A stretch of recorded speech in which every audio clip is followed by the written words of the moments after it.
बाळा, आम्ही तुला एक गोष्ट सांगतो. एक माणूस होता, त्याचे 3 मित्र होते आणि त्या माणसाच्या मृत्यूच्या अखेरच्या समयी ते 3ही मित्र त्याला भेटायला आले. माणसाने तिघांना प्रश्न विचारला की बाबांनो, आयुष्यभर तुम्ही माझी सोबत केली, आता मृत्यूनंतरही माझी सोबत कराल का?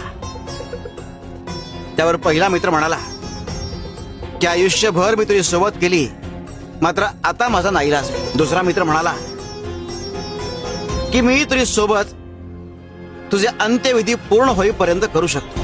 तिसरा मित्र म्हणाला की मी आयुष्यभर तुझी सोबत केली आणि मृत्यूनंतरही मी तुझी सोबत करेन. हे 3 मित्र कोण होते ठाऊक आहे? धन, कुटुंब आणि कर्म. धन तोवर तुमची सोबत करतं जोवर तुम्ही जिवंत असता.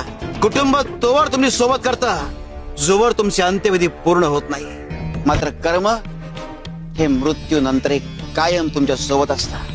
आणि इतकंच काय, तर तुमचा पुढचा जन्म हे तुमच्या कर्मांवर अवलंबून असतो. तेव्हा कायम चांगली कर्म करा आणि स्वप्न अशी पहा ज्यात स्वतःच्या आधी इतरांचा विचार सामावलेला असेल. शिव शंकर शंभा.